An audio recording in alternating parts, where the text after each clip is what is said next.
Hello friends, welcome to my channel stories by Garima Kushwaha. दोस्तों, जैसा कि आप जानते हैं, मैं हर रोज़ आपके लिए एक से बढ़कर एक रहस्यमयी कहानियाँ लेकर आती हूँ। तो कुछ उसी तरह की एक कहानी मैं आज भी आपके लिए लेके आई हूँ। तो चलिए शुरू करते हैं हमारी आज की वीडियो। अनुज आज पूरे 3 साल बाद अपने गाँव वापस लौट रहा था। उसने जब वापस आने के लिए अपने पिता की चिट्ठी लिखी, तब उसके पिता ने उसे वापस आने से मना किया। अनुज इसकी वजह समझ नहीं पाया, पर फिर भी वो वापस घर आ ही गया। वो जब स्टेशन पहुंचा, उसके पिता वहां उसका इंतज़ार करते हुए खड़े थे। वो अनुज को देखकर ज़्यादा खुश नहीं लग रहे थे। उनका चेहरा ज़्यादा हर्षित नहीं लग रहा था। अनुज उनके पास गया तो वो बोले, कैसे हो बेटे? पढ़ाई कैसी चल रही है तुम्हारी? ठीक चल रही है पिताजी, और ये तो आखिरी साल था कॉलेज का। बस अब इस महीने के बाद हमारे परीक्षाएं शुरू हो जाएंगी और उसके बाद डिग्री मिल जाएगी। मैंने तुम्हें यहाँ वापस आने के लिए मना किया था, पर तुम मेरी बात मानते ही कहाँ हो। पर पिताजी, मैं वहाँ रुककर करता भी क्या, आप ही बताइए। मेरे सारे दोस्त वापस यहाँ आ गए हैं अपने घर, तो मैंने सोचा कि मैं भी वापस घर आ जाता हूँ। हाँ, जानता हूँ, पर बेटा, यहाँ के हालात इस वक्त कुछ ठीक नहीं है। बेहतर होता कि तुम शहर में ही रहते। पर ऐसा क्या हुआ पिताजी? कुछ नहीं। देखो, वो बग्गी मैं लेकर आया हूँ। अपना सारा सामान ले लो, हम घर चलते हैं। ठीक है पिताजी। वो लोग स्टेशन से वापस गांव की तरफ चल पड़े। बग्घी अपनी पूरी रफ्तार से भाग रही थी। कुछ देर बाद शहर का इलाका ख़त्म होता हुआ नज़र आने लगा और धीरे धीरे जंगली इलाका शुरू हो गया जहाँ उनका गांव था। जंगली इलाके में आसपास खूब ऊंचे ऊंचे और घने घने पेड़ उगे हुए थे और खूब ठंडी हवा चल रही थी। मौसम बेहद सुहावना था। धूप निकली हुई थी, आकाश नीला था और चिड़ियाओं की चहचहाट सुनाई दे रही थी। सब कुछ ठीक था। समय बीतने लगा और धीरे धीरे वो गांव के करीब आने लगे। गांव के अंदर घुसने के कुछ देर बाद ही अनुज ने एक ऐसा दृश्य देखा कि उसके रोंगटे खड़े हो गए। उसने देखा एक इंसान जिसका कंधे के नीचे से दाहिना हाथ पूरी तरह गायब है।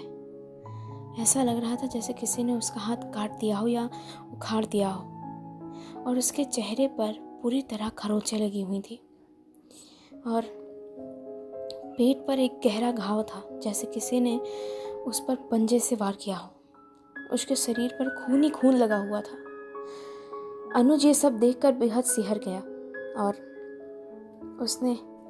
उसने देखा कि उस इंसान को कुछ लोग पेड़ से बांधे हुए हैं और एक शिकारी जैसा दिखने वाला इंसान उस पर 2 नाली से निशाना साधे खड़ा हुआ है।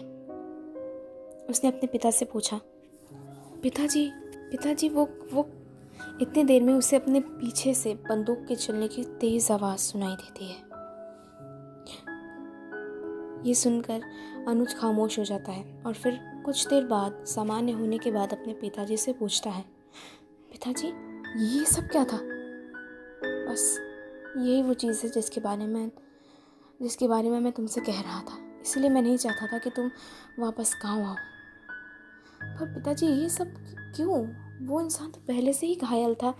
बजाय उसका इलाज कराने के ये लोग उसे मार क्यों रहे हैं? लंबी कहानी है बेटा। पहले तुम घर पहुंच जाओ और कुछ देर आराम कर लो, फिर मैं तुम्हें सब कुछ बताऊंगा। अनुज और उसके पिता गांव पहुंच गए। वो दोनों अपने घर पहुंचे। अनुज की माँ उसे देखकर बेहद खुश हुई और उसके बाद सब ने मिलकर खाना खाया। खाने के बाद अनुज के पिता उसके कमरे में आए और उससे बोले, देखो बेटा, दिन के वक्त हम सब साथ रहेंगे, पर रात के वक्त तो तुम ज़मींदार साहब की हवेली में रुक जाना, यही अच्छा होगा। पर पिताजी, मैं अपने घर के होते हुए किसी और के यहाँ रहने क्यों जाऊँ? मेरी बात सुनो। देखो, मैंने ज़मींदार साहब से बात कर ली है।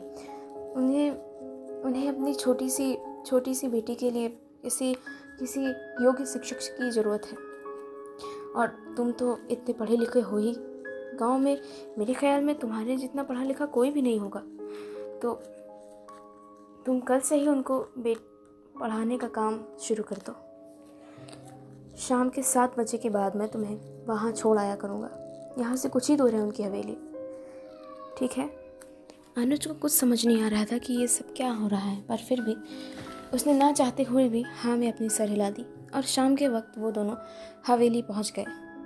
वहाँ अनुज को ऊपर की तरफ का एक कमरा दिया गया, जो हवेली के मुख्य द्वार से बिल्कुल ऊपर था। मतलब उससे घर में आने जाने वाले हर इंसान को देखा जा सकता था।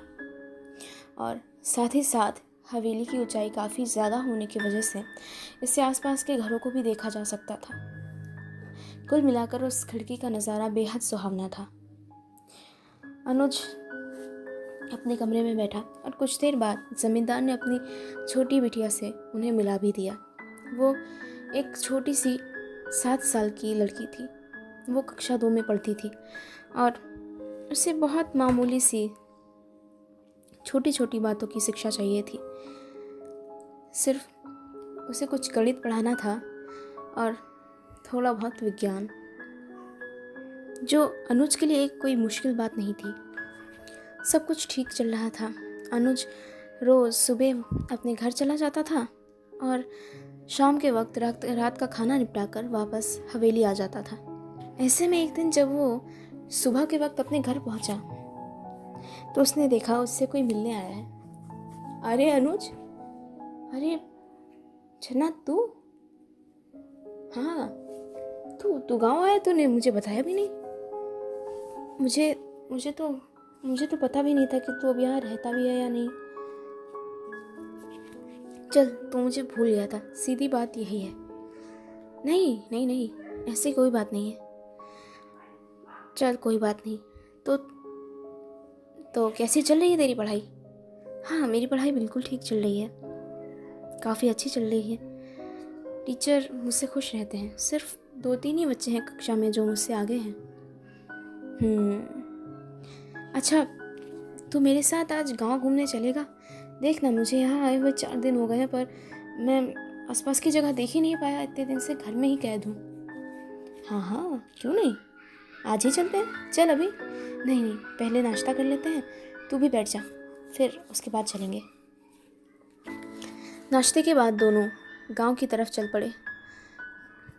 अनुज भी बेहद खुशी से अपने दोस्त से मिला। उसे अपने दोस्त से मिलकर बहुत खुशी हो रही थी। चन्ना अनुज के बराबर का ही था। वो दोनों बचपन से दोस्त थे। हालांकि पहले अनुज के माता पिता को उनकी ये दोस्ती पसंद नहीं थी, क्योंकि चन्ना जंगल में रहने वाली कुछ जंगली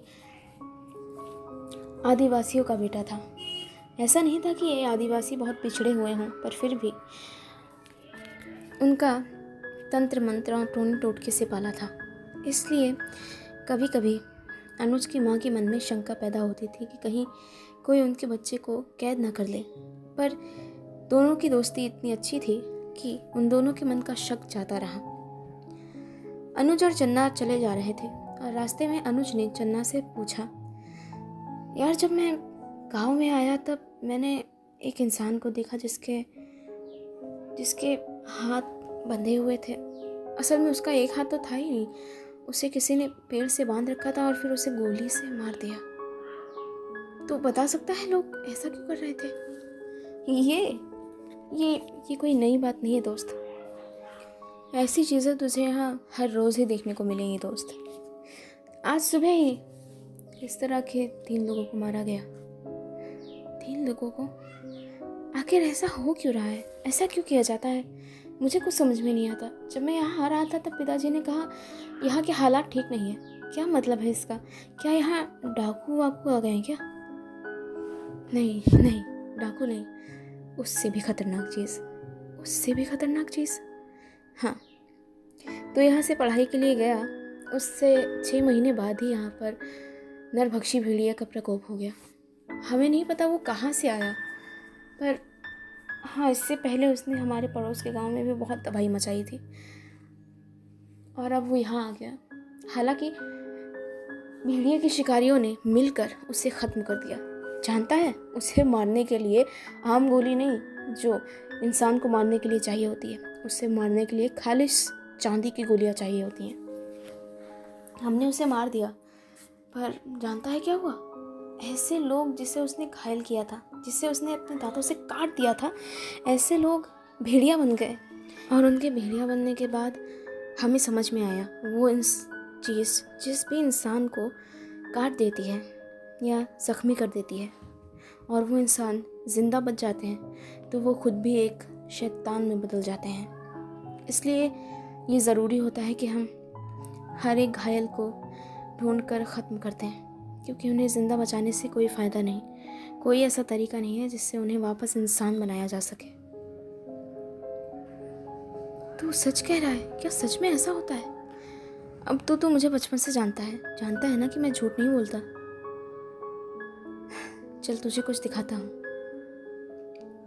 वो लोग बीच जंगल में पहुँच गए। वहाँ चन्ना ने अनुज को एक बिल्कुल वैसा ही इंसान दिखाया जैसा गांव में घुसते वक्त अनुज ने देखा था।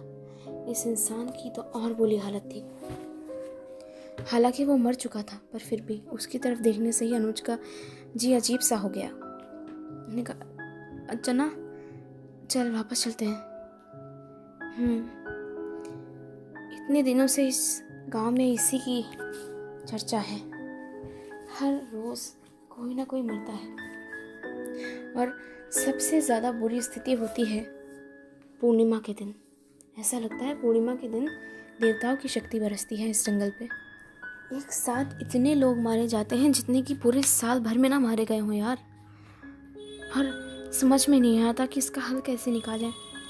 पिछले कई भेड़िया मानों को तो हमने ढूंढ कर मार दिया, पर इस बार क्या? इस बार तो पता भी नहीं चल रहा कि आखिर वो चीज़ है कहाँ या किस इंसान पर उसने हमला किया है। ऐसा कौन सा इंसान है जो रात होते ही भेड़िया मानों में बदल जाता है? हमें ये बात समझ ही नहीं आ रही।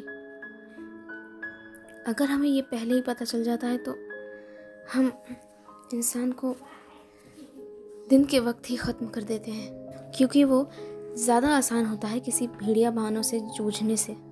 जानते हो, पहली दफ़ा तो हमने उसे ख़त्म कर दिया, पर अगली बार उसे मारते पे वो इंसान जो उनका शिकार करने आया था वो खुद मारा गया। फिर हमारे कबीले में से ही कई लोग जिनका निशाना अच्छा था वो इकट्ठा हुए और उन सबको मार गिराया। पर उनके मरने के बाद कुछ और नए भेड़िया मानव पैदा हो गए। ये कभी ख़त्म ही नहीं होते। हम कितना भी कोशिश करें, कितने भी लोगों को ढूंढ कर मारें, पर फिर भी कोई ना कोई कहीं ना कहीं बच ही जाता है।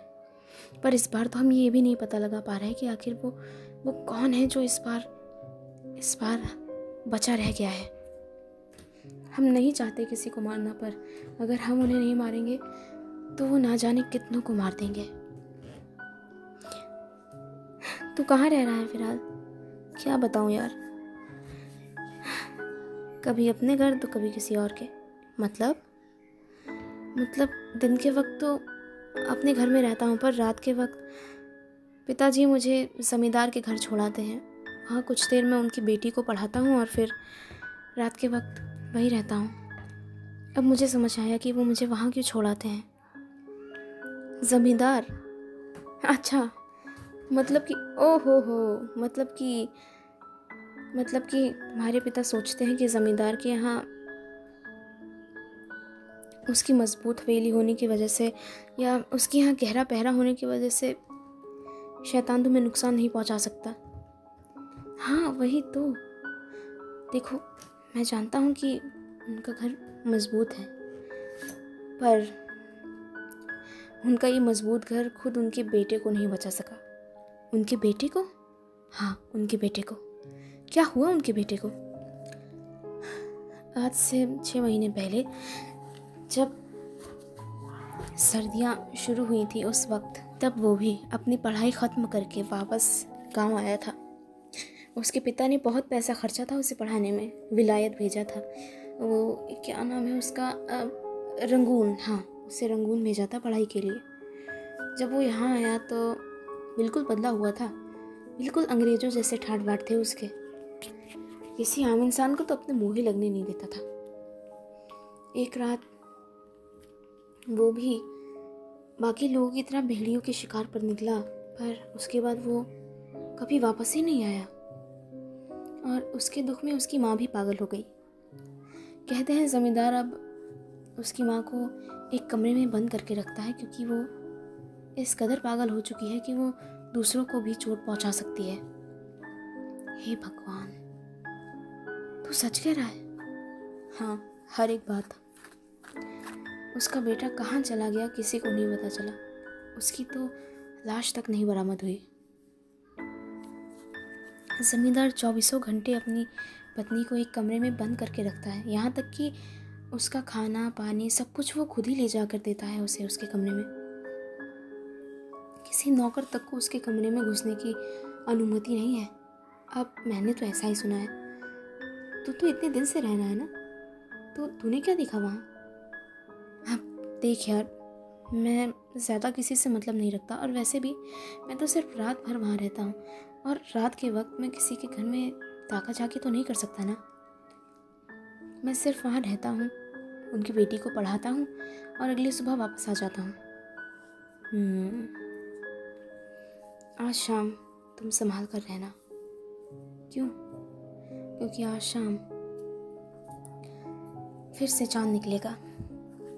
कल अमावस थी, पर आज फिर से वही नरसंहार शुरू होने वाला है।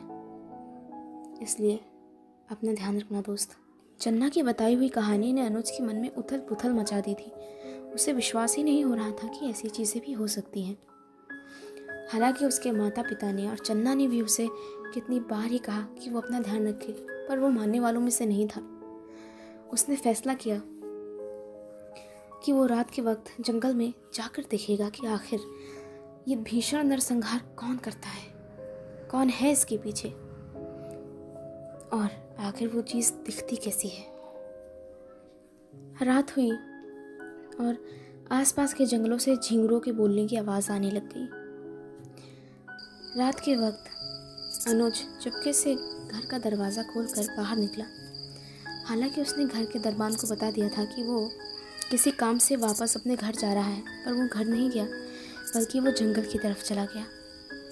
वो जंगल में ज़्यादा अंदर नहीं पहुंचा था कि तभी उसे लोगों के चीखने चिल्लाने और रोने की आवाज़ आई। वो और आगे बढ़ गया। उसने देखा कि एक इंसान ज़मीन पर पड़ा तड़प रहा है। उसका धड़ के नीचे से पूरा हिस्सा गायब था। उसके दोनों पैर गायब थे, और आसपास कई ऐसे लोग थे जो जख्मी हालत में थे और कुछ मर चुके थे। उसे समझ नहीं आया कि ऐसा भीषण नरसंहार कौन कर सकता है। वो जंगल में और आगे की तरफ भागता गया और आगे बढ़ता गया, और आगे बढ़ते बढ़ते अचानक वो जंगल के एक ऐसे हिस्से में पहुंचा जहां ज़्यादा आबादी नहीं थी। उसने अपने हाथ में एक छोटी सी लालटेन ले रखी थी, जिससे वो आसपास की जगह को देख रहा था। हालांकि चांद निकला हुआ था, पर फिर भी जंगल में काफ़ी अंधेरा था। वो आगे बढ़ता चला जा रहा था, बिना किसी रास्ते के, बिना किसी निशान के। समझ नहीं आ रहा था कि वो आखिर किसका पीछा कर रहा है। तभी उससे अचानक से ऐसा महसूस हुआ मानो कोई चीज़, कोई भारी सा जानवर उसके पीछे से दौड़ते हुए गया हो। उसने किसी के गुर्राने की आवाज़ सुनी। सुनते ही उसके रोंगटे खड़े हो गए और वो बेहद घबरा गया। उसकी कनपटी पर पसीना आ गया। उसने पीछे मुड़कर देखा। दो बड़ी बड़ी लाल चमकीली आंखें सीधा उसकी तरफ घूर रही थी, और शरीर ऐसा विशालकाय जैसा उसने आज तक कभी नहीं देखा हो। वो एक अजीब सा ही जीव था, ना तो पूरी तरह इंसान और ना ही पूरी तरह से जानवर। किसी भेड़िए जैसा शरीर और दिमाग किसी इंसान जैसा। अनुज की आंखें खुली की खुली रह गई। उसकी सांसें जैसे उसके गले में ही अटक गई। वो बिल्कुल जड़ हो गया। समझ नहीं आया कि वो क्या करे। जो उसकी आंखों ने देखा, क्या वो वाकई हकीकत थी? वो चीज़ अभी भी उसके सामने ही खड़ी थी और कभी भी उस पर हमला कर सकती थी। अनुज की आंखों में आंसू आ गए। तभी उसने अचानक अपने पीछे से गोली चलने की आवाज़ सुनी और उस गोली की आवाज़ से डर कर वो जानवर भाग गया। तुम ठीक तो हो बच्चे? हाँ हाँ। ये क्या चीज़ थी? भेड़िया मानो, क्या तुम यहाँ पे नए आए हो? तुम्हें आज से पहले यहाँ कभी नहीं देखा। हाँ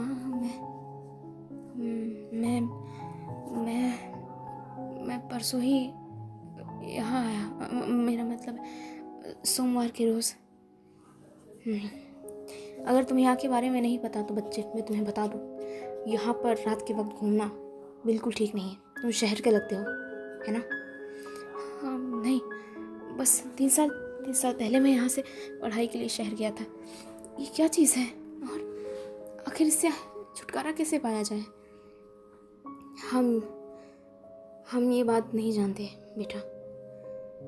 इस चीज़ को मारने के लिए चांदी की गोलियों की ज़रूरत है। पर देखते हो ना, वो कितना फुर्तीला है। उस पर निशाना साधना बहुत मुश्किल है और अगर वो तुम्हारे करीब आ जाए तो तुम्हारा बचना लगभग नामुमकिन है। जब वो जिंदा होते हैं, मेरा मतलब जब वो इंसान होते हैं, तब उनसे लड़ना आसान होता है।